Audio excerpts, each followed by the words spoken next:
दोस्तों नमस्कार, मैं मनीष चौधरी आप सबका स्वागत करता हूं अपने YouTube channel learn with Manish Chaudhary में। दोस्तों एक सफ़र हुआ था जहां हमने DFCCIL के रिक्रूटमेंट से लेके एंड आज रिजल्ट तक आ गए हैं अपन। उसके बारे में सारी अपडेट्स दी आपको, एग्जाम के बारे में, देन सिलेबस के बारे में, तो सब की बात की थी। आज जो हमारा टॉपिक है वो है अभी जैसे पोस्ट का सभी ऑलमोस्ट पोस्ट का जो रिजल्ट है वो आ गया है। बाकी जो रिमेनिंग पोस्ट है उनका भी रिजल्ट आ जाएगा जैसा आपको पता है। और कुछ पोस्ट का अभी डीवी भी है, कुछ इंटरव्यू भी है जूनियर मैनेजर का, और आपका मेडिकल भी है। सो एक बहुत सारे दोस्तों के डाउट थे कि कुछ जो है डॉक्यूमेंट वेरिफिकेशन के बारे में बताइए कि डॉक्यूमेंट वेरिफिकेशन में क्या क्या जो है डॉक्यूमेंट रिक्वायरमेंट होती है। वैसे तो आपके रिजल्ट के नीचे जो है बिलो साइड सेकंड पेज पे मोस्टली आपको दिया हुआ है, पर मैं कुछ कंफ्यूजन है जो आपको मैं बता देता हूँ, क्लियर कर देता हूँ। सो मैंने कुछ पॉइंट्स जो है वो नोट डाउन किए हैं। तो इस वीडियो के बाद में अपन बात करेंगे। एक तो कट ऑफ का नेक्स्ट वीडियो जरूर बनाएंगे कि कट ऑफ क्या रीजन रहा, कैसे नॉर्मलाइजेशन किन किन लोगों का कितना पड़ा, एंड बात करेंगे कि वेटिंग लिस्ट के बारे में, तो वो अपन नेक्स्ट वीडियोस में देखेंगे जैसे भी होगा। सारी पोस्ट का एक बार रिजल्ट डिक्लेयर होने दो, उसके बाद करेंगे, ठीक है। सो आज बेसिकली मेन फोकस रहेगा डॉक्यूमेंट वेरिफिकेशन में क्या क्या डॉक्यूमेंट्स रिक्वायर्ड है, उस सब के बारे में मैं आपको बताने जा रहा हूँ। मेडिकल के बारे में बताऊंगा आपको, मेडिकल के बारे में नेक्स्ट वीडियोस में आपको बता दूंगा, आप उसकी टेंशन मत लो। एंड सबसे पहले उनको कॉन्ग्रेचुलेट करना चाहूंगा फॉर गॉट सेलेक्टेड। एंड आपकी एक नई जर्नी स्टार्ट हो रही है लाइफ की, एंड DFC को आप अपनी लाइफ डेडिकेट करने जा रहे हैं। नाम ही डेडिकेटेड है, तो उसके हिसाब से ओके। सो बाकी जो एकदम बॉर्डर पे रहे हैं वो वेटिंग लिस्ट में जो है उम्मीद करता हूँ कि वो स्थान बना पाएंगे, और जो नहीं हो पाया, जिनका कमी थे, तो I hope they will do best in future. Okay, so बात करते हैं। सबसे पहले आपको डॉक्यूमेंट्स की क्या क्या रिक्वायरमेंट है, कौन कौन से डॉक्यूमेंट्स आपको रिक्वायर्ड होंगे। तो सबसे पहले है आपका 10th, ठीक है, यानी कि DOB सर्टिफिकेट। जिसके पास DOB सर्टिफिकेट है वो लेके जाए। जिसके पास DOB सर्टिफिकेट नहीं है वो आपकी 10th की मार्कशीट लेके जाए जिसमें DOB है, ठीक है। DOB है वो मार्कशीट दोनों मैच भी होने चाहिए। ये नहीं कि आप DOB लेके जा रहे हो 10th वाली मार्कशीट में अलग अलग परसेंटेज, अगर वो अलग अलग है तो आप अपनी 10th की लेके जाओ, ठीक है बस। तो ये आपका है 10th या मेट्रिकुलेशन की सर्टिफिकेट आपको लेके जानी है, मार्कशीट प्लस सर्टिफिकेट, ओके। और जो पुराने कोई जहाँ पे बोर्ड है वहाँ पे मार्कशीट प्लस सर्टिफिकेट एक ही में आता है, मार्कशीट प्लस सर्टिफिकेट साथ में आता है। बाकी CBSE में आई थिंक अलग अलग आता है, तो उसके हिसाब से दोनों वो लेके जाएं। दूसरा आपका कैटेगरी सर्टिफिकेट, जिसने एज में रिलैक्सेशन लिया है, ठीक है, वो अपना कैटेगरी का सर्टिफिकेट ले जाए, चाहे वो OBC हो, SC या ST हो, ठीक है। और जिसने कैटेगरी का फायदा भी लिया, यानी कि रिजर्वेशन में भी लिया है, तो वो भी अपना जो है लेटेस्ट सर्टिफिकेट जो है वो बनवा लें। और सर्टिफिकेट जो है वो सेंटर का बनवाना है, याद रखना। और उसमें लिखा होना चाहिए, अगर OBC का है तो नॉन क्रीमी लेयर यानी NCL का होना चाहिए वो। ये नहीं आप क्रीमी लेयर में आ रहे हो और OBC क्लेम कर रहे हो, तो ऐसा नहीं होना चाहिए। आपको लेटेस्ट जो है वो बनवाना है और सेंटर का बनवाना है, ठीक है। देन बात करते हैं EWS का। जो आपका EWS बनता है इनकम सर्टिफिकेट या एसेट्स पे बनता है, तो EWS सर्टिफिकेट प्लस आपका जो इनकम सर्टिफिकेट है उसमें आपने बनवाया था, तो वो आपको साथ लेके जाना है। तो EWS में आपको ज्यादा पता है कि सर्टिफिकेट किस हिसाब से लगता है।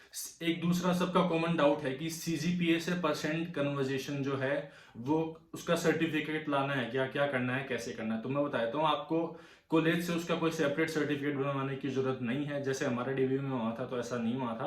आपको जस्ट आपके जो CGPA है उसको परसेंटेज में कन्वर्ट करना है। उसका जो फॉर्मूला होता है वो आप गूगल करेंगे, उसके हिसाब से अपना CGPA डालो एंड देन आपका परसेंटेज निकल आएगा। तो उसमें आपको कन्वर्ट करके डालना है वहां पे, जो आपसे फॉर्म भरवाएंगे तो उसमें जस्ट वो आप डालना है, सेपरेट सर्टिफिकेट की आपकी कोई रिक्वायरमेंट नहीं है, ओके।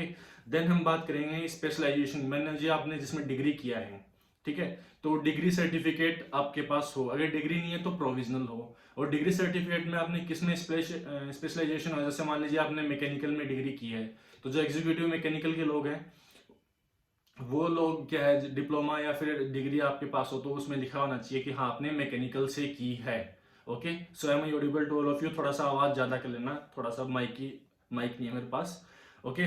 सो दूसरा है कि अगर कोई डॉक्यूमेंट आप फर्निश कर रहे हो, कोई डॉक्यूमेंट आपके साथ रख रहे हो, तो अगर वो हिंदी या इंग्लिश में नहीं है, if it is not in Hindi और English, so you must produce a separate certificate from your college, और जिसपे आपका जो है नोटरी या फिर कोई गेजेटेड ऑफिसर का जो है वो साइन हो कि भाई हाँ, कॉलेज की बजाय किसी मतलब आप जो भी सर्टिफिकेट है हिंदी या इंग्लिश के अलावा वो गेजेटेड या फिर नोटरी से हो। कॉलेज का मान लिया आप किसी से भी करवा सकते हो, पर नोटरी या गेजेटेड का भी हो तो सही है। ठीक है। सातवां है, एक पॉइंट और है कि एनओसी की नो ऑब्जेक्शन सर्टिफिकेट, जो ऑलरेडी सर्विंग है, चाहे वो गवर्नमेंट में हो, चाहे वो पीएसयूज में हो, चाहे वो किसी भी सेक्टर में हो काम कर रहे हो, तो आपको एक एनओसी की रिक्वायरमेंट होगी जो आपका करंट जो है वो डिपार्टमेंट फर्निश करेगा। अगर आपके पास एनओसी अभी नहीं मिल पा रही है आप, तो आप अभी जाके कुछ जो है उनको इंटीमेट कर सकते हैं, एप्लीकेशन दे सकते हैं कि हाँ अभी हमें एनओसी नहीं मिल पाई है, इस तरह से हमने रिजाइन तो डाल दिया है और हमें एनओसी रिजाइन या फिर हमने एनओसी के लिए एप्लीकेशन डाला है, तो वो जब भी आएगी तो सबमिट करा देंगे। रिजाइन का अभी कुछ नहीं करना आपको, जब ज्वाइनिंग आए तब आपको देखना है। ठीक है। और दूसरी बात यह है कि यही कहना चाह रहा था कि एनओसी नहीं हो तो भी आप एप्लीकेशन डाल के और बाद में उसको जमा करा सकते हैं, तो इतना इशू नहीं होने वाला है। ठीक है। अगला पॉइंट है कि डिसेबिलिटी सर्टिफिकेट। डिसेबिलिटी जिसने जो डिसेबल है पर्सन है, जो डिसेबल भाई है, वो अपना डिसेबिलिटी सर्टिफिकेट जो है वो फर्निश करें वहाँ पे जिन्होंने उसके अकॉर्डिंग फॉर्म भरा था, जो आपने रिजर्वेशन का लिया था या उसके अकॉर्डिंग आपने किया था, वो डिसेबिलिटी सर्टिफिकेट। एक मैंने आपको एक जो आपका डीवी का एडमिट कार्ड जो आएगा, एडमिट कार्ड आपको जो है साथ लेके जाना है। साथ ही मैंने पिछले वीडियोस में आपको ये बताया था, अगर आपने मेरे वीडियो सारे देखे हों, कि उसमें आप जो एग्जाम दो उसका एडमिट कार्ड है वो संभाल के रखना, आपको आगे डीवी में मांग सकते हैं। तो यही हुआ, अभी आपको पूछा है कि जो पुराने एग्जाम है सीबीटी, उनके ई एडमिट कार्ड आपको लेके आने हैं। चलो एक और होता था, अगर आपके पास नहीं भी है, बाई चांस आपने कहीं रख दिया नहीं मिला, और तो भी कोई प्रॉब्लम नहीं है, वो लास्ट में कंसिडर कर लेते हैं। ठीक है, चला लेते हैं, ऐसा कुछ नहीं है कि आपको अगर वो नहीं होगा तो आपको बाहर कर देंगे, तो ऐसा कोई इशू नहीं है। देन आपको 5 पासपोर्ट साइज फोटोग्राफ लेके जानी है, कोशिश करो कि ज़्यादा ही लेके जाओ। ठीक है, कोई और कुछ में रिक्वायरमेंट हो जाएगी उसके हिसाब से मांग लें। दूसरा है, एक और है आपका आधार कार्ड लेके जाओ, साथ में और आईडी लेके जाओ। आधार कार्ड आपके पास होना चाहिए, आइडेंटिटी प्रूफ आपके पास होना चाहिए उसकी। दूसरा है पैन, यानी कि परमानेंट अकाउंट नंबर। तो पैन कार्ड जो होता है दोस्तों, वो अगर आपने अभी आपके पास पैन कार्ड नहीं है तो आप अभी अप्लाई करो, जब वो आ जाएगा तो उसकी एक रिसिप्ट निकलेगी, वो रिसिप्ट जो आपको, sorry receipt okay, proper English, तो रिसीट निकलेगी एंड वो जो है आप वहाँ पे जाके दे सकते हैं कि हाँ मैंने अप्लाई किया हुआ है और मेरा पैन कार्ड आ जाएगा, जैसे ही मैं सबमिट करा दूंगा, ज्वाइनिंग के टाइम आप करा सकते हैं। ठीक है, ये इशू हो गया। देन बात करते हैं कि कुछ दोस्तों में प्रॉब्लम आ रही है कि प्रोविजनल डिग्री है, उनके पास सर्टिफिकेट नहीं है, डिग्री सर्टिफिकेट नहीं है। तो आपके पास अगर प्रोविजनल है तो आप अपने कॉलेज में जाके प्रिंसिपल या रजिस्ट्रार से एक लिखा सकते हैं सर्टिफिकेट पे, एक अलग से डॉक्यूमेंट पे, कि हाँ मेरे पास प्रोविजनल है और डिग्री जैसे ही आएगी इतने आ जाएगी लगभग अराउंड, और मैं आपको बाद में सबमिट करा दूंगा, और वो रजिस्ट्रार और प्रिंसिपल से आप अटेस्टेड करवा सकते हैं। ये तो रही इनकी बात। दूसरा बात है कि जैसे आपने फॉर्म में मेंशन किया था कि जब रजिस्ट्रेशन आप कर रहे थे उस टाइम था कि पास वाले जो लोग हैं कि जिन्होंने डिग्री पास कर लिया है, तो उनका जो एक ध्यान रखना कि जो मार्कशीट आपकी, सो जो डेट ऑफ एडवर्टाइजमेंट है उससे लास्ट डेट से पहले आपको, मतलब फर्स्ट डेट या लास्ट डेट से पहले आपकी डिग्री जो है, लास्ट डेट से डिग्री आपकी पहले आ जानी चाहिए, या फिर डिग्री नहीं है तो मतलब आपका रिजल्ट आ जाना चाहिए। मेरा मतलब ये है कि आप ग्रेजुएशन कर ली है आपने, ठीक है, तो लास्ट सेमेस्टर की मार्कशीट पे जो डेट है उसके हिसाब से वो करते हैं कि हाँ इस डेट को रिजल्ट आ गया था, अब फॉर्म चालू है, तो उसमें कोई दिक्कत नहीं। मान लीजिए किसी ने फॉर्म भरा और उसका बाद में है ये डिग्री, या फिर रिजल्ट ही बाद में आया, तो ऐसे को आप मेरे हिसाब से वैलिड नहीं माना जाएगा।